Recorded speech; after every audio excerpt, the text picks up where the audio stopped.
دغه پانګوال په کندهار ولایت کې د ګولسیخ په برخه کې 3.5 میلیونه ډالر پانګونه کړې ده، خو اوس د برېښنا د نشتوالي له امله غواړي چې خپله فابریکه وتړي. اوس مسره ونړول نو بلا دا نه ده معلومه چې پر کومه ولاړ شو نصیب مو چیرې بوځي. دلته خو مطلب په هېڅ حال کې د 100 کاله په حدودو کې مو کارونه نس ورسره سم. د کندهار د کانونو او صنایع خونه وایي چې یو شمېر پانګوال هڅه کوي ترڅو خپلې پانګې ګاونډیو هیوادونو ته ولېږدوي.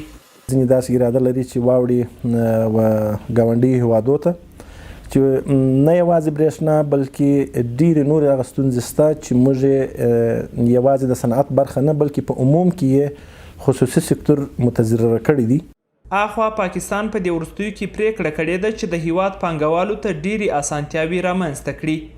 کومې 15 کالو ویزې چې په پاکستان کې ورکړل کیږي هغه د پانګوالو دپاره دي، یعنی هر هغه افغان تاجر یا پانګوال چې ځي او په پاکستان کې پانګونه کوي هغې دپاره به 15 کاله ویزې ورکول کیږي. د سوداګرۍ او پانګونې خونې سرپرست وایي چې دغه خونه له هیواد څخه د پانګې ایستو ته لیواله نه ده. ما خواهش ندارم که تابعیت به مردم افغانستان دیگه مملکت ها بده. این راست برات میگم.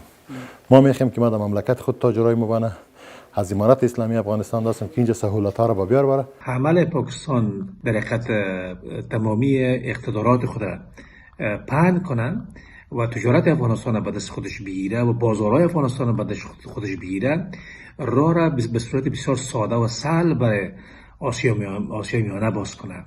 د سوداګرۍ او پانګونې خونه وایي چې له کلونو راهیسې ځینې پانګوالو او سوداګرو خپلې پانګې بهر ته ایستلې دي.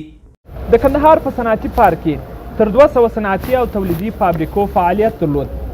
په وروستیو کې د برېښنا د نشتون له امله د فعالو فابریکو شمېر تر 15 پورې رسیږي او د دې فابریکې په شمول ډېری یې اوس د افغانستان نور ولایتونو ته یا هم همسایه هیوادونو ته د انتقال په حال کې دي.